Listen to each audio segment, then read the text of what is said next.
That's the cast if it's there. Oh, that's the first taker. Yes, baby.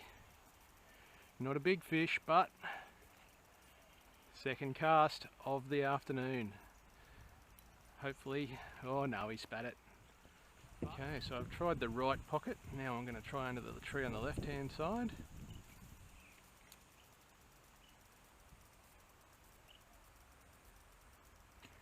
Yep, there we go.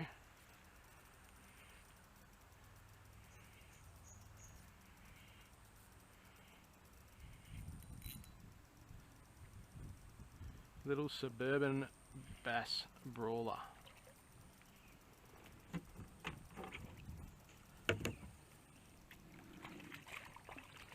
Not too little either. Pretty big for this kind of country, I think. Not bad at all. Well, there we go. That's that first fish of the afternoon. He's just on, let's say 38 and a half, 39 fork length. Don't mind creating a bit of a splash when it lands. Oh, there's something having a go at it already.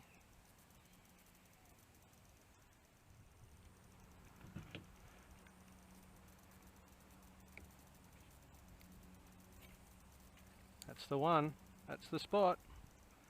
Let it sit there for a minute. Yep. Oh, dropped it. Is he going to come back and have another go?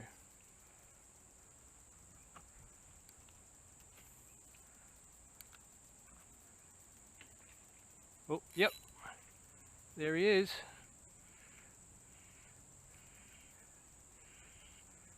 Gee, I like to be proven wrong in that fashion.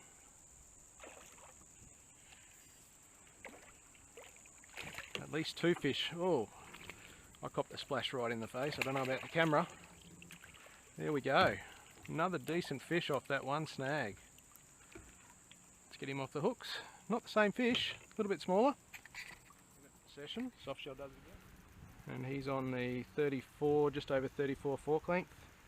Got a few little sores in him, but other than that, in pretty good condition. That might be a snake swimming across the water up there. Just tracking that, hopefully you can see it.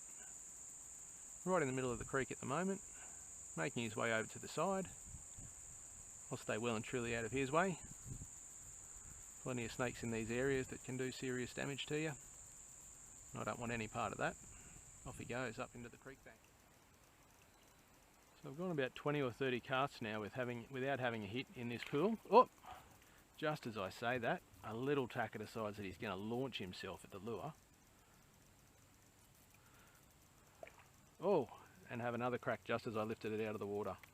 There he is. Let's see if I can hook him up just on the rod tip.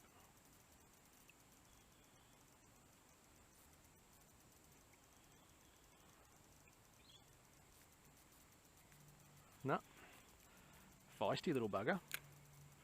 Might have been a little bass or maybe a small spangled perch. They are very...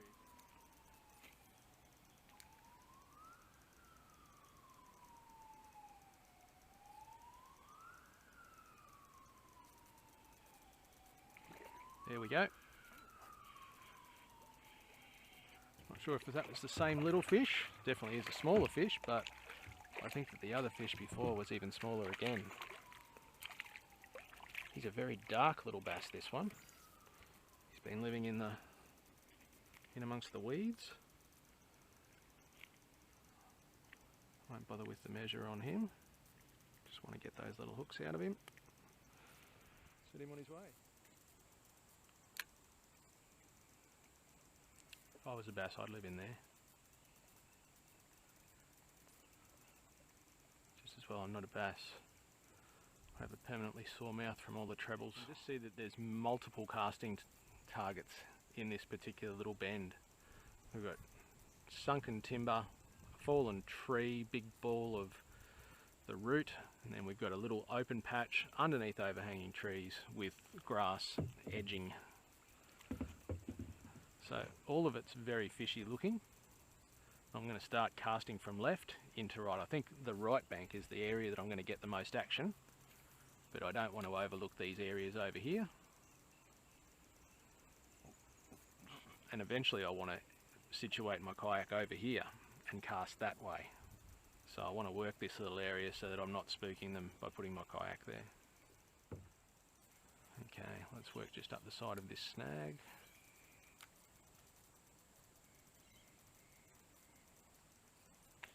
Oh, there's a little tacker in there. Is he going to come back and have another go?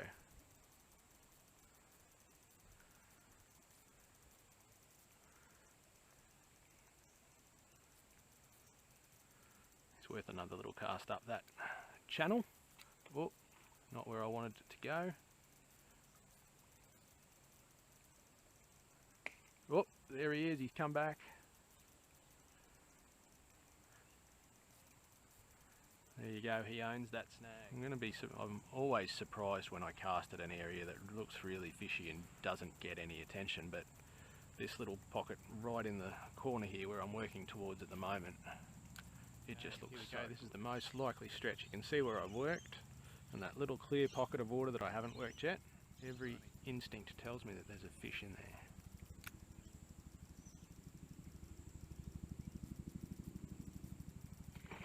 And there is. Yes, and it's a beast.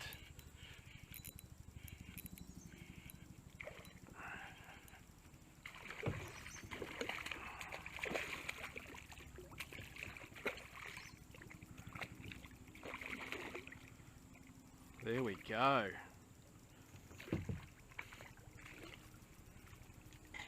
That's what I'm talking about. Have a plan. Think about where the fish are going to be. Work to that plan. Look at that. Suburban Brawler. There we go. That's that beautiful little brawler that was just sitting in that base of that root ball. So he's about 37 fork length, let's call him, 36.5. Beautiful, fat, well-conditioned fish. Worth all those casts and planning. Not worried about putting a cast too far off the mark, off the bank. Light's getting low, and I don't think I'll spook the bass. If anything, I'll draw their attention. Oh, there's a hit just as it hit the water. Oh, that's it, he's on. Oh, and he's off. That was a subtle little hit. And my slow reaction time. Now that I'm on top of it, I can see that there's a big shelf of rock that runs along here that's quite shallow. So hopefully it drops off into a little bit of a hole underneath this tree.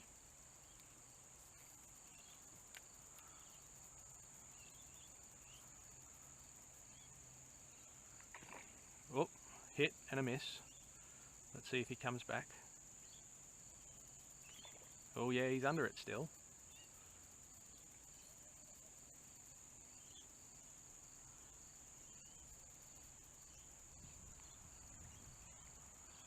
Okay, so I don't know that he felt the hook, so we're going to go back in there and give it another go.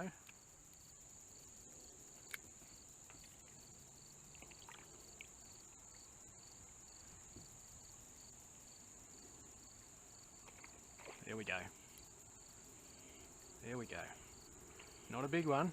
I think it's probably the same one that had a crack just before. A little bit further along the bank.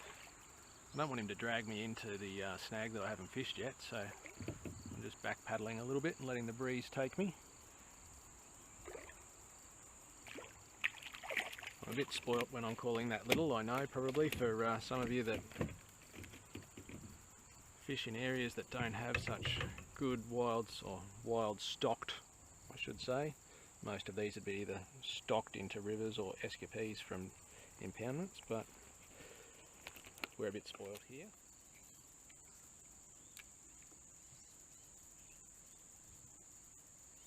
Oh, there's a fish on there before I even moved the lure.